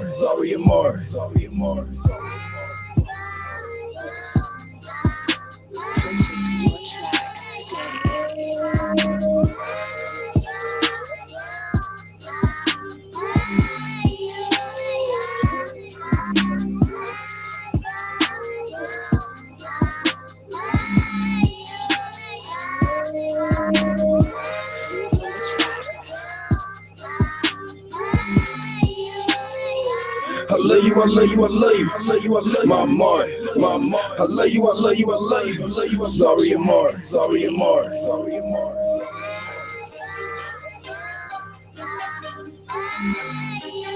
Yeah. I love you, I love you, I love you, I love you, I love you, my Mark. I love you, I love you, I love you, I love you, I love you, my Mark. I love you, I love you, I love you, I love you, I love you, my Mark. I love you, I love you, I love you, I love you. Sorry, Mark. There was just a point where I was just like, yo, I don't give a fuck. I'm ready to take on anything. The music speaks. It's such a transparent formula. The music speaks, and it will take you as far as you want to go. Just gotta keep it real every step of the way. When the fake is all on my face. Stay ready. Great. I gotta show these streets what I'm made of. All you lames need to chill with the fake love. Y'all tryna bake with me cause I got my cake up. Ain't no seats at my table, now you late, bruh. And you can't break me in a game that I was built for. I ain't dying for nobody I would kill for. You ain't really about it, what you acting trill for? I ain't the person that you gotta act real for. I'm so glad I'm not a pessimist.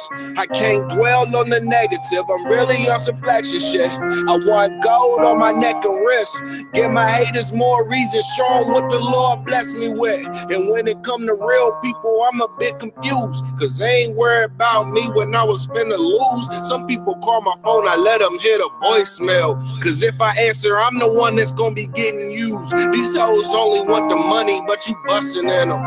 That lame, he be snitching, but you fucking with him. If they don't ride for me, I ain't running with them. My round never leave that house unless a gun is with them. If you pray for my peace, I thank you. Some nights I didn't need it changed. And if I ain't getting no sleep, then I was getting it. The poverty they talk about, I had to live in it. Living out my wit before I had a crib. Still giving to the homeless when I'm one of them. My mama hit me up, I couldn't tell. Tell her I was down bad, feeling that I felt. Had to realize I ain't no shit. Living in this world on my own beat. I know I gotta grind and stay focused.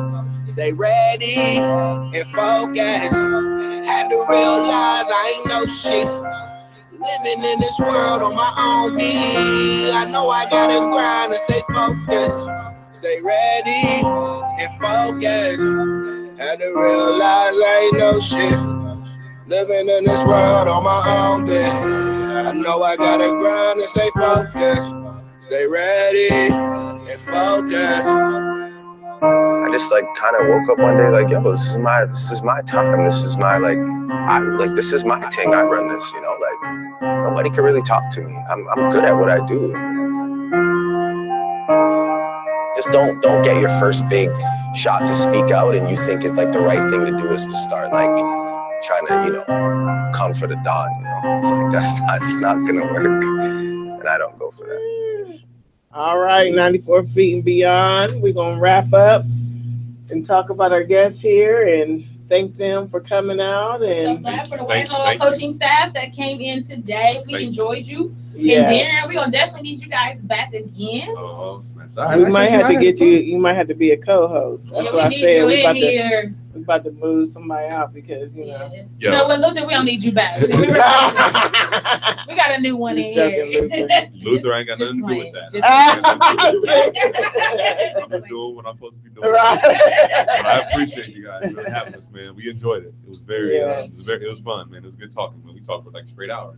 Right. We didn't even know it. We usually just be like, okay, we'll be back in a minute. But your family, though, your family there, and I definitely. appreciate it. Yes. And Coach Hall too. I mean, we don't talk that much, but I've seen you around.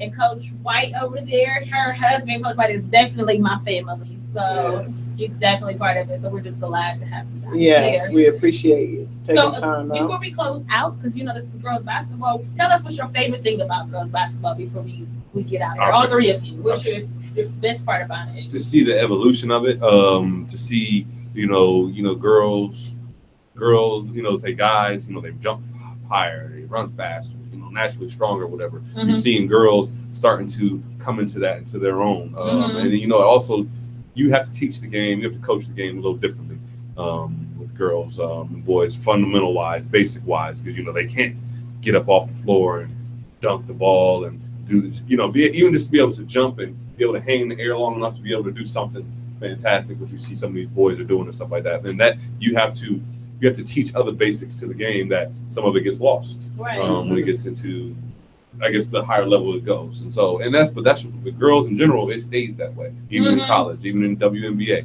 it stays basic, stays fundamental. And some people don't take to it. Some people don't like it that way, but that's the true part of the game. That's the fun part where, like you say, you see a lot of, you see guys in the NBA who can't even do a drop step.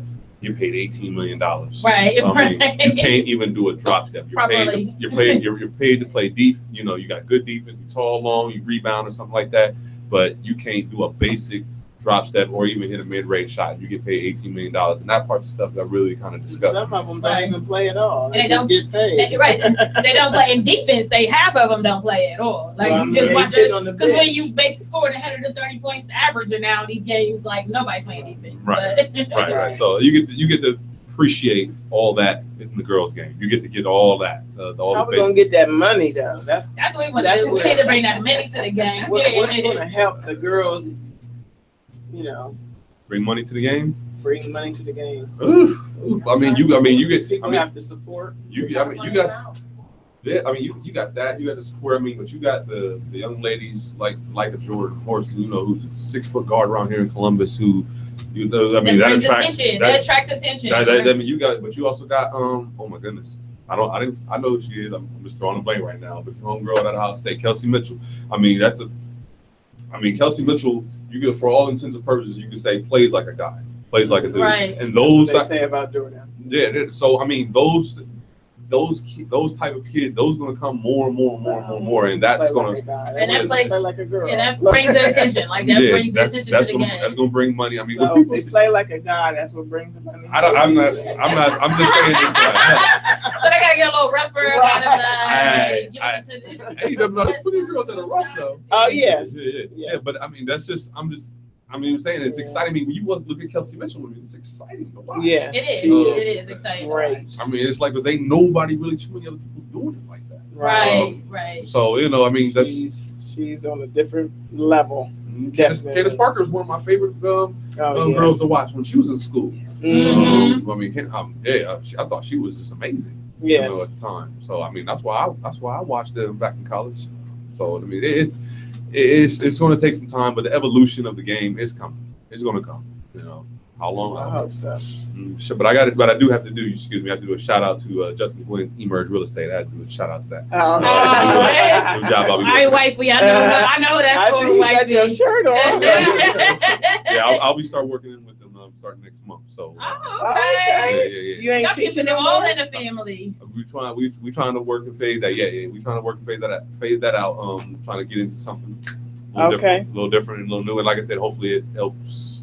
It helps with. Was you teaching at Mifflin? I was just the aide. Okay. Did you talk to Cartier's mom? Cartier. Why is that name so familiar? Oh my God, Cartier. No, I did call her once. Yes. Okay. Yes, I did give her a call once. Precious. I know Precious. Because she was like, "Why is that name Green sound familiar?" I think I talked to her. He got at Mifflin. I was like, "I don't think so." I said his brother at Mifflin, but she was like, "No, I talked to him because he talked about Cashmere." Yeah. Cartier. Yeah, I did talk. Yes. Coach Hall, you have anything to say to girls basketball too?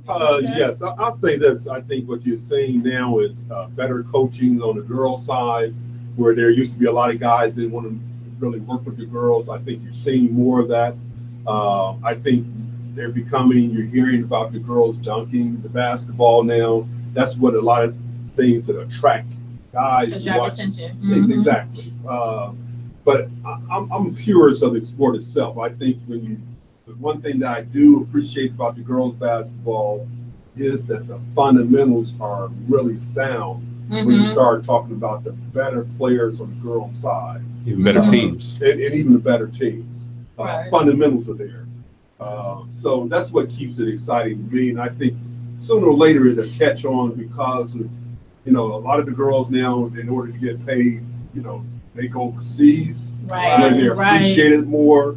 When you look at, going to the professional level, they have more real opportunities. Right now, it's not here in the United States because of the following or whatever, but you do see the ground from the high school levels, from the middle school levels.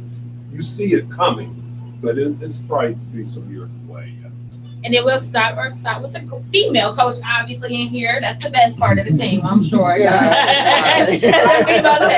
It's all about girl power.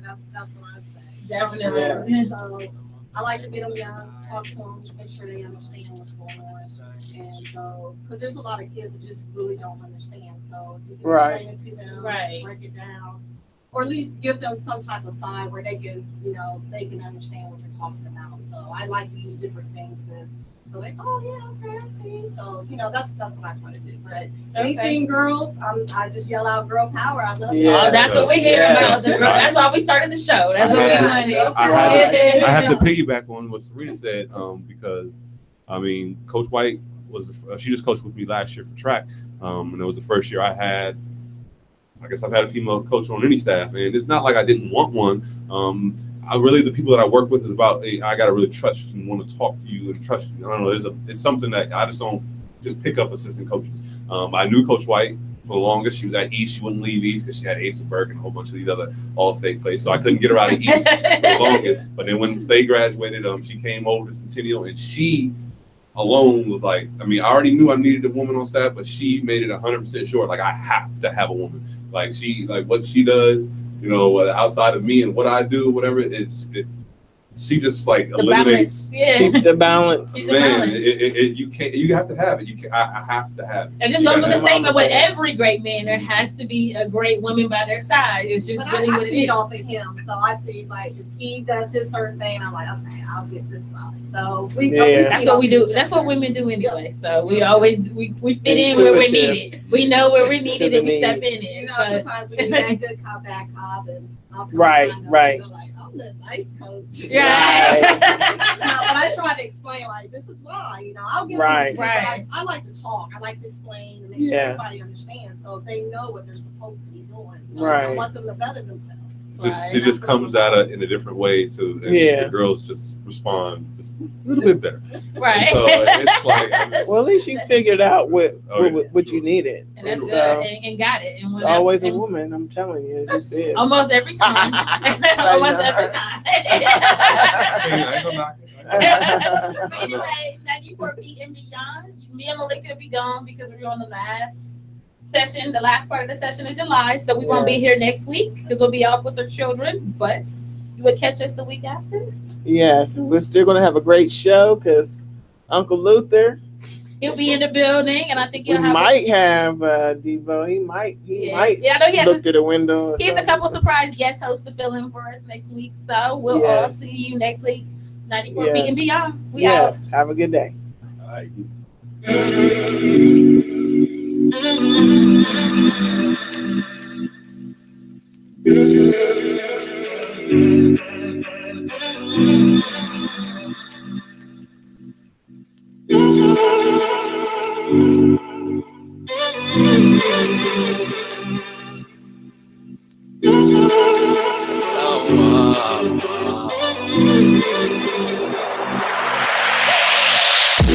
You feeling my vibe, rolling up high, getting them twisted, One in the sign because you can say that you got a broken heart. Always let down every time you try to open up. They're taking advantage of your kindness, baby, because we both know you're enough. But what's enough to the last one? Cause you done gave your heart to the last bump. Enough for baby, and no return. It's like you'll never get what you have earned, what you deserve. Or maybe I'm just caught up in this drink right now, hoping things ain't never what they seem right now. I wish that you could see you in my dreams right now, to see that you're the reason why I breathe right now. I tell you that I love you till my lungs are running now, but still that wouldn't justify the love I haven't tried. Every chance I get you, baby, I will apologize. I told you when I met you, I'm not like them other guys. Ooh, I'm not like them other guys. Ooh, never waters up inside. Yeah, baby, just open up your mind. Yeah, and you'll see you've always been mine. Mona, yeah. Mona, yeah. Mona, yeah. Mona, yeah. You catching the vibe, rolling up high, baby, we twisting up.